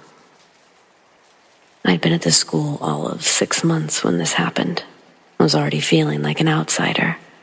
It was my first time in a private school, so adjusting was hard. Oh, and there was also the minor detail that I wasn't remotely religious, neither was my mom. Instead, it was my new stepdad's idea to enroll me at St. John's. My mom had little of a spine, so she agreed. I'm sorry if that's rude, but it's true. For better or for worse, she's heard it a time or two, so not always from me either. Anyway, the story. 6 months into this deal, I had 2 friends, Sarah and Kelly, both my age, both in my class. Sarah was wily, charismatic. Kelly was basically a perfect student, a model Christian. I was somewhere right in the middle, the follower. Sarah especially liked to get lost. I say that with air quotes because she was intentionally hiding. She got kicks out of teachers having to shut things down and find her, and now me. One day, a busy day for Catholics, in fact, since it was indeed Ash Wednesday Mass, we decided to execute one of her plans. The school and the church itself weren't connected. They just sat in the same lot as one another, but 2 separate buildings. So Mass was going to take place in the church, but we were currently in the school building. Sarah says that when the class leaves, we should all pick a place to hide and come out once they've left to the other building. Kelly immediately shuts the idea down, but I, being the follower I am, I agree to Sarah's plan. As all the classes shuffle down the halls toward the exit to the church, I tuck myself behind a small wall where I know a class is already vacated. I wait for the sound of footsteps to stop. Almost on cue, Sarah and I jump out from our concealed locations and just start laughing hysterically. Then we quickly shut ourselves up and run back to the classroom. I will say, it was notably strange. Before we got to the door, I was scared. As we approached the door, Sarah was ahead of me. She stopped, so I stopped. I watched her, just standing frozen in place, staring into the classroom. My fear was now growing, yet I still had no idea why I was afraid. Sarah removes herself from the doorway, keeping her eyes focused on something inside. As soon as she removes her gaze, she grabs my hand and starts running us back in the direction we'd come from. Was she trying to scare me? I don't know, but it was working. I stopped us before the exit and I demanded Sarah tell me what was going on.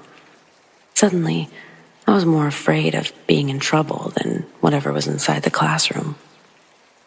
She can hardly shape her words, but she manages to tell me that she saw a nun inside that classroom. More specifically, not a nice nun, a bad-faced nun. Most of you, some of you, know that nuns don't typically teach in Catholic school anymore. That's sort of an old school thing. When I was in school, the 90s, and today, the teachers just look like normal teachers. It really wasn't more common for a Catholic school kid like me to see a nun than a public school kid in the same area. In general, nuns are and have been for some time on a steady decline. All this to say that I was sure Sarah was messing with me. I told Sarah as much, adding that it wasn't possible. Whatever I said, we now felt emboldened as we made our way back down the hallway toward the class. Again, that feeling, but I ignored it, and instead this time I went first. Nothing. Sarah follows behind me as she sees I'm unenthused. She also sees nothing. The air, though, it's actually palpable. It's like we can't move forward, and we can't move backwards. I can feel that Sarah feels the same sense of dread that I do. I turn to look at her, and I can see that she's terrified. But more than that, I can see just behind her the face of a horrible woman. There's nothing to accompany the vision but a face. No body, no habit, just a horrible face, sitting side by side with my friend's face. I scream. Sarah screams. Closing my eyes, we run and somehow manage to get to the exit. This time, we don't hesitate to run through the doors. We aren't shy of making a scene. We definitely feared what was inside far more than any punishment at this point. Truthfully, I hardly remember the repercussions for running off to begin with. The real punishment was with whatever we faced that day. Sarah told me the next day, or maybe the next few days, she walked away with actual scratches from the whole thing. How, I'd asked. She said she felt heat on her back just before we screamed. But it was her mother who saw them. She was upset with her, demanding that she tell her who did this to her. I know for a fact that she ended up lying to her mother in the end. She feared that telling her about a demonic nun, it would somehow get her banished from life. Super sad, but actually probably true. I asked her, what did the nun look like? What made her not nice? When she told me, I knew we'd definitely seen the same face. My friend and I lost touch just after grade 5. For some reason, I stayed at St. John's for the better part of my schooling, and I never did see the nun again, or any other strange faces. Of course, I was never looking for her. If anything, I was avoiding her at all costs. I probably became a better student. I never passed the story on or even told anyone what happened. Because as much as it makes for a great story, it always felt like telling it there, inside those walls, was somehow bad luck. And I really needed all the good luck I could get during those years.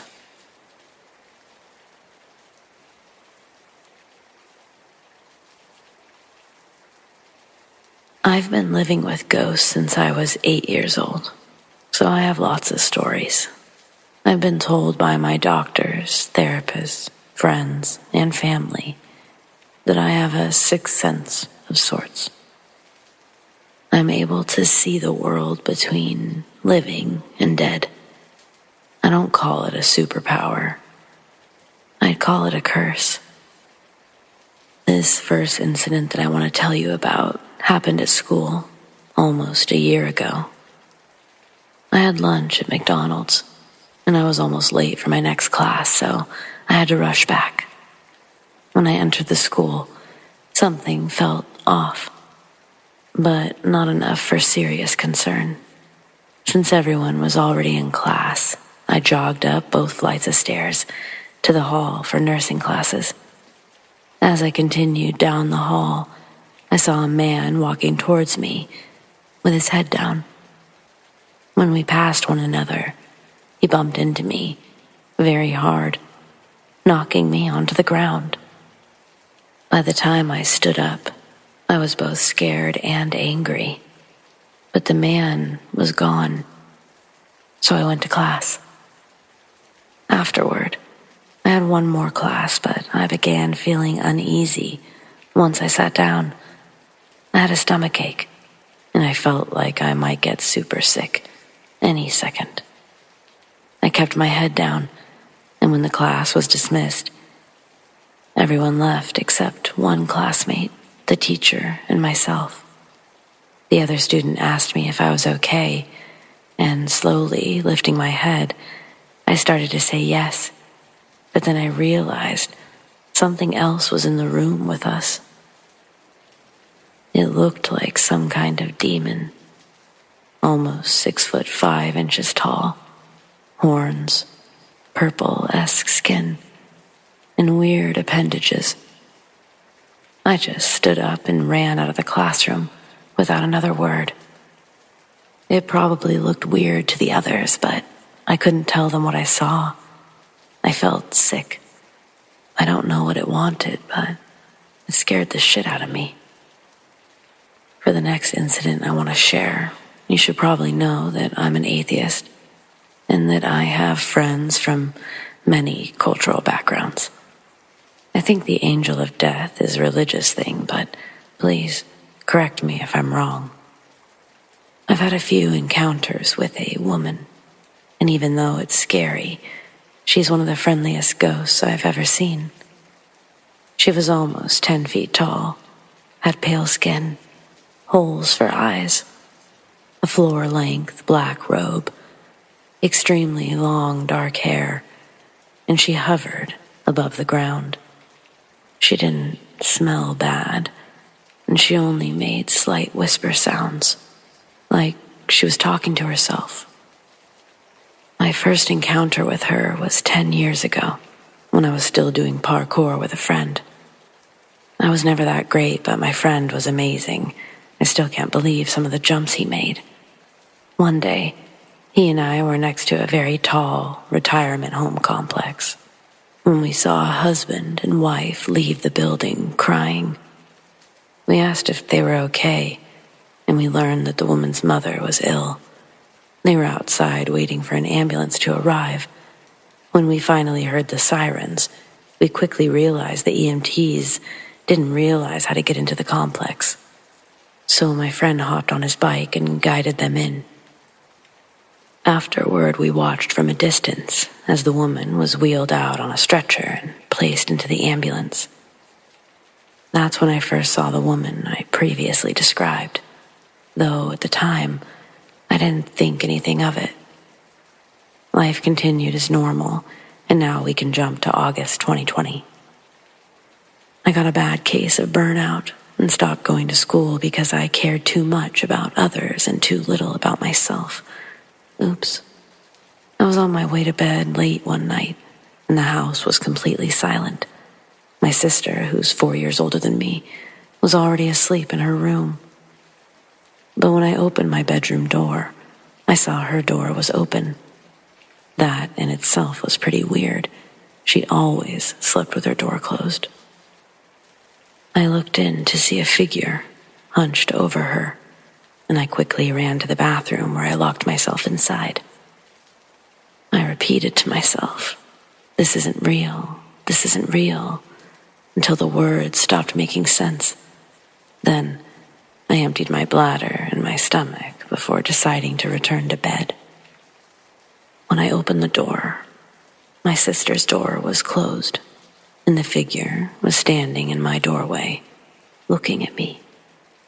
Not knowing what to do, I stepped back to my sister's door and watched in horror as the figure moved upstairs to my parents' room. I darted into my room, turned on the lights, locked the door, and waited. I heard the figure moving around in my parents' room, and I heard it close their door when it left. Then I heard it go down the stairs, through the kitchen, into the garage, before finally leaving. I went downstairs to check things out, but there was nothing. It just left.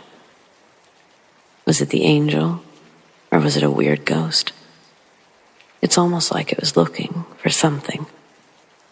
The reason I say this is my most friendly ghost is because most try to hurt me, give me headaches. Talking about this stuff, it always makes me tired, too. Just remember, every person has their own unique stories, so treat them that way. Also, one last tip. If you meet a ghost, do not make eye contact.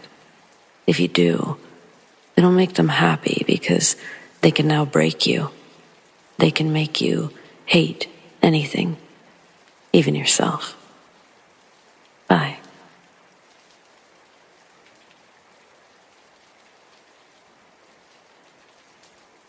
I've had people ask about my family's paranormal experiences with a cult, so here it is. Very soon after getting involved with them, we started having paranormal activity in our home. And when we moved to the same town as the leaders, the activity increased. During our time in the cult, the leaders decided I should move in with them and 4 other teenage girls. One evening, my friend and I were doing homework at the kitchen table when my back suddenly started stinging and burning. It was irritating, so I asked my friend to have a look. Rolled up my shirt. She stared at my back in confusion. There were 3 long scratches down the center of my back. It almost looked like a cat had its way with me, but they were way too big and far apart to be from a cat. Plus, we didn't have a cat. My friend seemed pretty freaked out by it, so I went to look in the bathroom mirror. There's no way I could have done this to myself. I wasn't worried. I assumed it had happened earlier, and I was only just now noticing. But then it happened again, a couple of months later, while I was playing on the computer. Out of nowhere, I felt that same stinging, burning sensation, again on my back. I went to the bathroom, lifted my shirt, and found 3 scratch marks, very similar to the first set. They were just a little shorter and off-center. This time, I was a little worried, but I figured it must be from the clothing I was wearing. Eventually, I pushed it from my mind until years later, when I heard about it happening to many others. And it happened to me again, just before I moved out of the cult house. It was late morning. My sister and I were chatting in her room, which was in the basement. Next to her room is the utility room and the staircase. Her door was closed, and we were about to go upstairs when we suddenly heard a growl. It was coming from the utility room. It wasn't like a cat or a dog. It was the deep, low sound of something like a lion or a bear. It's so hard to describe. When I first heard it, I was confused and frightened. My mind was racing, wondering how a wild animal could be in the house. Then, I thought someone must have an aggressive dog outside, even though it sounded nothing like a dog. I was just trying to make sense of it. Some sort of primal instinct kicked in. I became filled with dread as the growling got louder. It sounded like it was getting closer to the door. Panicked, I looked at my sister, and I see she's completely frozen. Her face was filled with fear and confusion, and I was seriously considering an escape out the window. She said to sit still and be quiet, but I couldn't. The growls were getting louder and closer. I couldn't sit there doing nothing, so I started screaming for my mom. The growling stopped immediately. I screamed for a solid minute before stopping to listen, and it was totally silent. My heart was pounding, but I told my sister we had to run for it. She tried to stop me, but I opened the door and didn't see anything. We raced upstairs and told our mother everything. There was an incident when I spent the night in my sister's room. We had just gotten into bed, and as soon as the room was totally silent, there was a loud whisper from the end of the bed.